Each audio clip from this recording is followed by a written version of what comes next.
Assalamualaikum warahmatullahi wabarakatuh. Kenalin, nama gua Helen. Well, actually my name is Sarnuti. Panggilan gue Helen.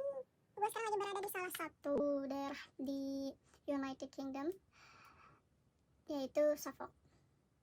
So, jadi buat kalian yang ingin kerja atau tinggal di sini di United Kingdom, atau bahkan sekolah, kuliah, meniti karir, semoga salah satu vlog gue di sini bisa menjadi referensi buat kalian ke depannya. So, jadi this is my first vlog. I want to talk about jadi di sini gue pengen sedikit bercerita dari segi pengalaman gue, bagaimana gue bisa ada di sini. Nggak ujuk-ujuk gue ada di sini tanpa adanya proses yang panjang. So first of all, I would like to point out my reasons. Jadi gue bakalan ceritain ke kalian kenapa gue memilih melangkahkan kaki untuk keluar dari Indonesia. Nah, bukan keluar, tapi lebih merantau jauh di luar negeri. Ya, gue berasal dari keluarga yang dari kampung. Jadi gue sekolah dan kuliah terus kerja di tempat itu aja. Gue sekolah di Karawang, gue kuliah di Karawang, gue kerja di Karawang, dan gue hampir tidak menginjakkan kaki selain dari daerah Karawang untuk meniti karir atau untuk sekolah. Dan gue merasa sempat kayak, masa sih gue gini-gini doang, sedangkan om gue, abang gue, maka mereka sempat kerja di pulau lain gitu, mamang gue di Qatar gitu. Jadi gue kayak terpacu untuk, ya gue gak bisa dong kayak gini tuh, gue juga pengen dong rasain tinggal di negara lain gitu. So semenjak kuliah gue sudah memutuskan kayak, oke, gue bakal cari cara bagaimana gue keluar dari zona ini. Dan salah satu hal yang pertama yang gue lakuin itu adalah yaitu gue mencari salah satu penyalur tenaga kerja ke luar negeri, karena dari previous keluarga beliau juga melalui penyalur gitu. Ya rasa gue kayak oke lah gitu, tidak sesulit itu yang gue bayangin sebelum terjun ke lebih dalam gitu. Jadi gue kayak oke, tinggal cari penyalur. Gue kayak udah itu berangkat enggak, ternyata tidak semudah itu.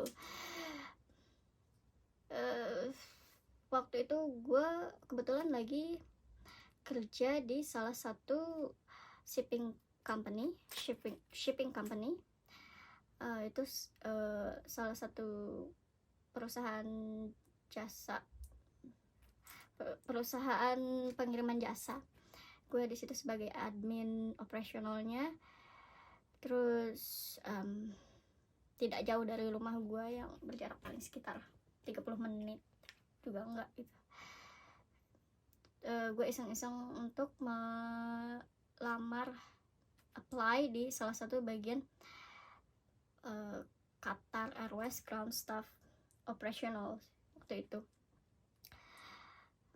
Jadi gue kayak mimpi gue banget gitu kerja di airport, ngelihat berbagai macam orang bolak-balik dari berbagai negara dengan culture bahkan warna yang berbeda. Jadi kayak I hope I can pass this interview gitu. Ternyata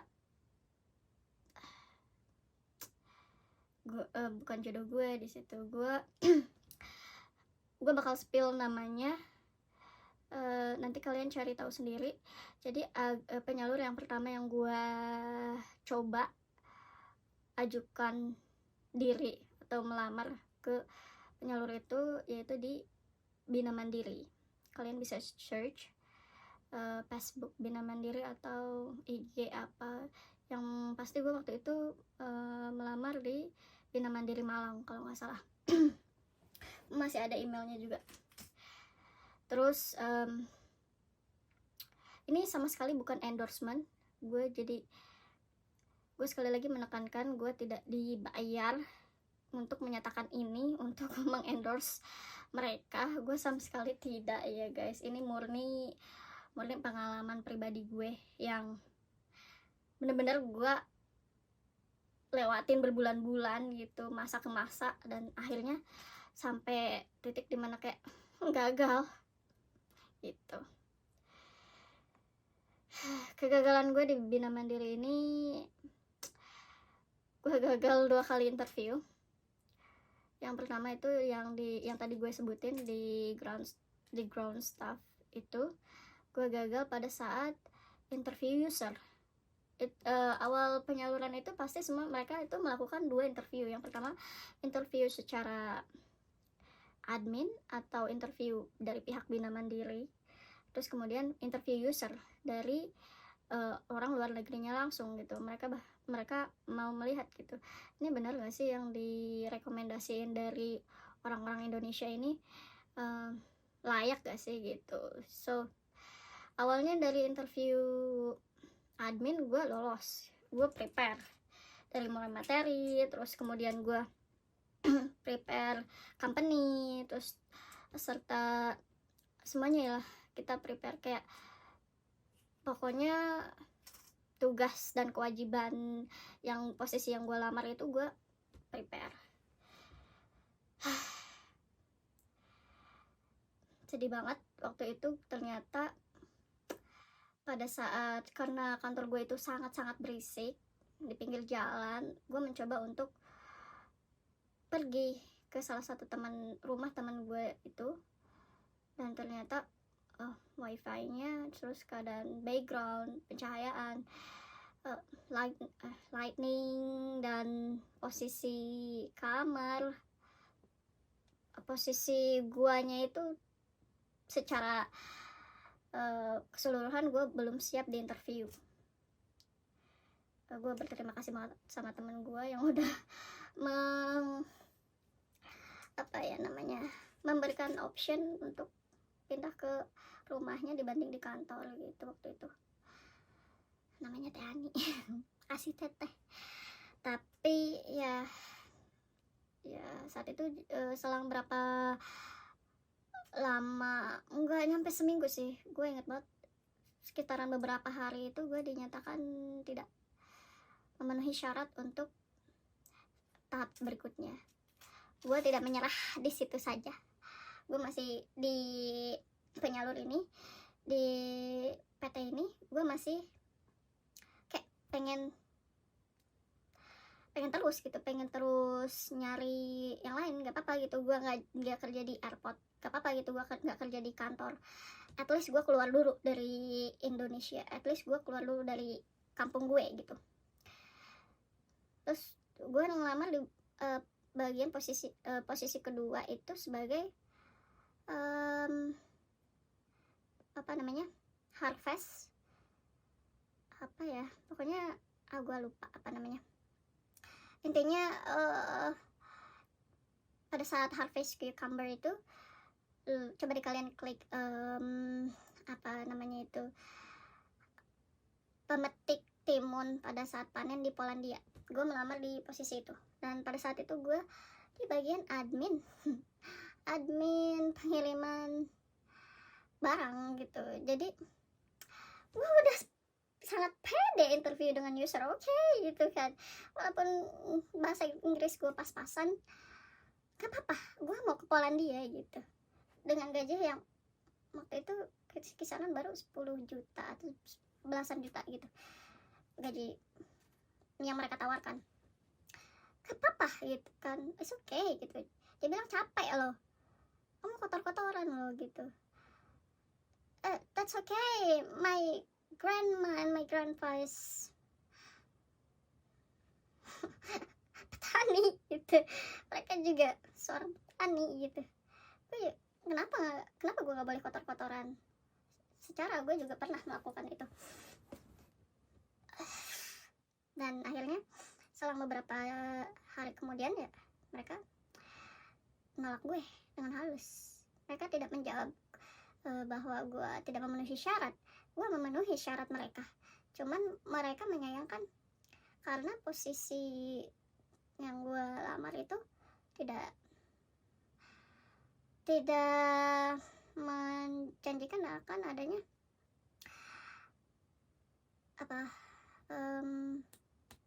jenjang karir gitu. Kayak nanti kalau misalnya lu jadi abis jadi operator terus kemudian lu manajer, nggak ada di situ, jadi lu stuck di situ. Mereka nggak mau gue, niatnya baik sih, mereka nggak mau gue terjun terus menyia-nyiakan karir gue di Indonesia, yang pada akhirnya ya oke gitu, gue udah nyerah. Gue minta duit down payment gue kembali, gue email mereka, I just want to know that if you don't want me to be recruited, so I want my money back. Okay, mereka langsung kirim uang yang down payment tadi. Down paymentnya nggak gede-gede banget, 2 juta gitu. Wow, dulu sih gede ya. Kok jadi ngebrang.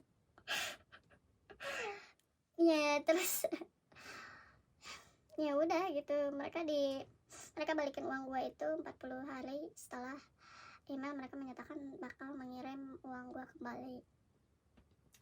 Situ salah satu penyalur pertama gagal.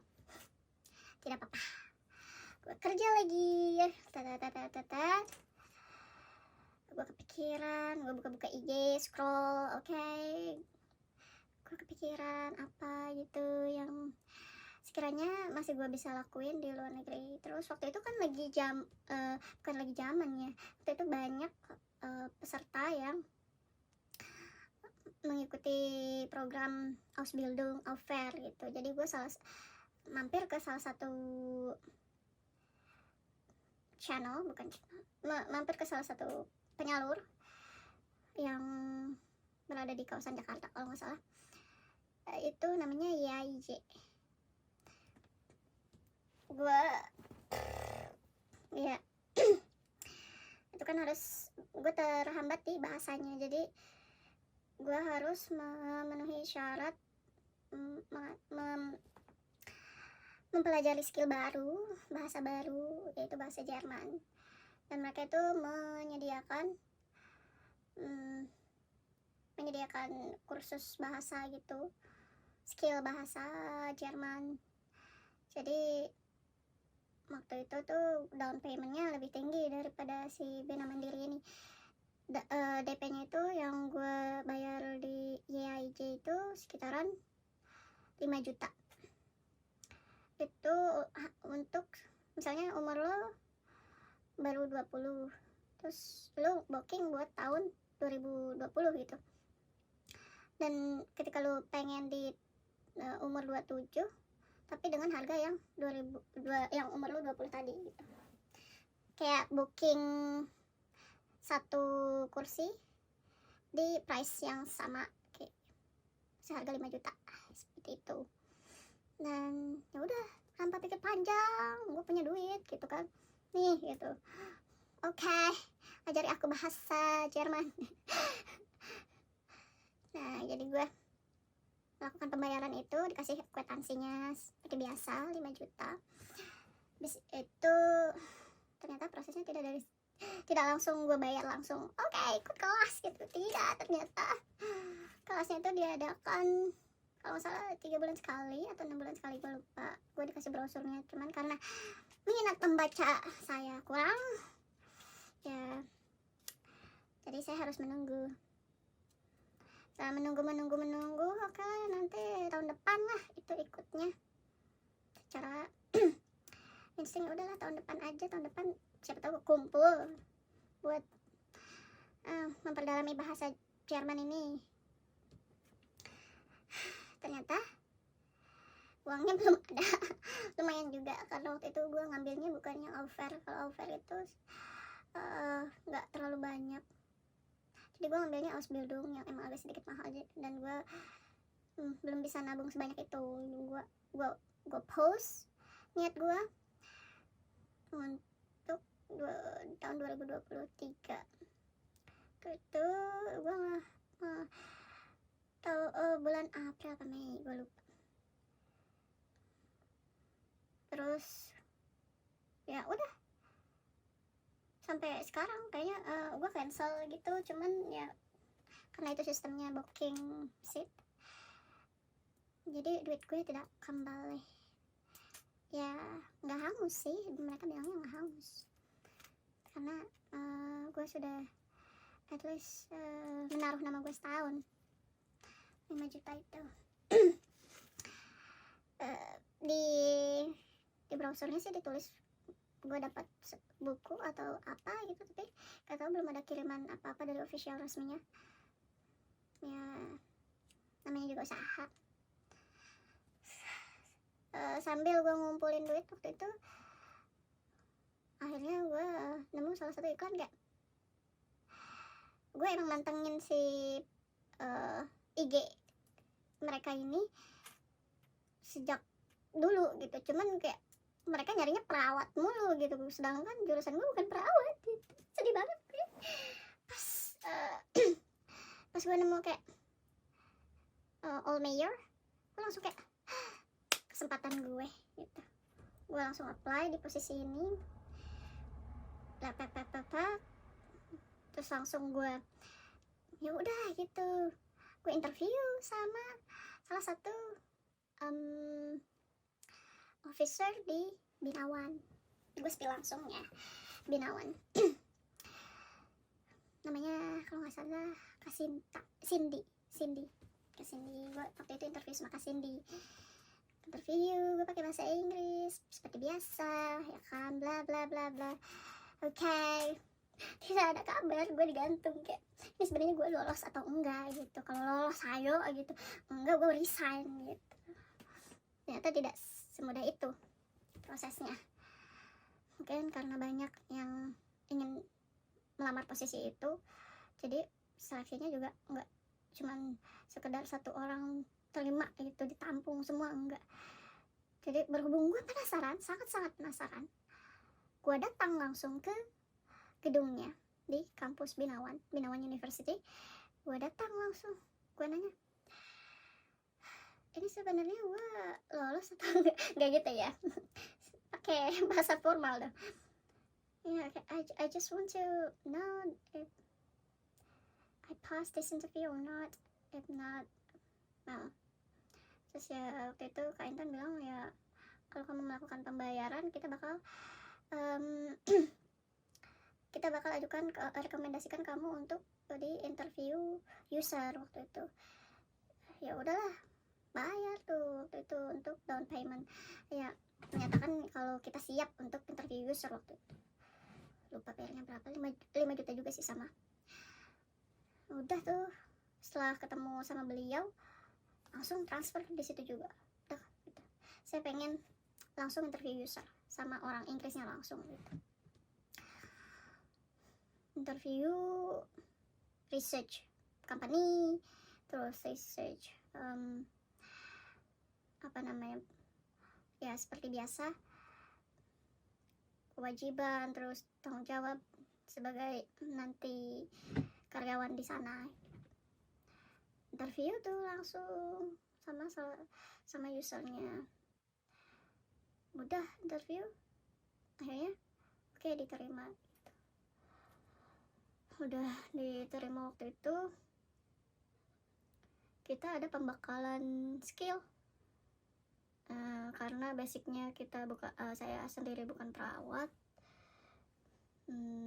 juga beberapa rekan juga bukan dari keperawatan langsung, ya semuanya mendapatkan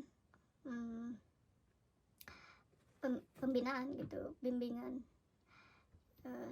kisaran kayak teorinya, terus prakteknya itu selama 2 minggu kalau nggak salah, bolak-balik Jakarta Karawang. Ya setelah pembinaan selesai, langsung untuk melakukan praktek di salah satu Werda di Cibubur waktu itu. sekitaran 3 minggu kalau nggak salah, 3 minggu. Kemudian menunggu proses COS visa sampai akhirnya tiket di tangan, baru kita berangkat. Cuman ya detailnya tidak langsung di tangan juga tiketnya, nunggu lumayan juga sih. Prosesnya itu total 6 bulan bisa untuk bisa berangkat di sini. Dan alhamdulillahnya sekarang sudah 1 tahun di sini, 1 tahun kerja, 1 tahun lewat ya, 1 tahun 2 bulan kerja di Inggris.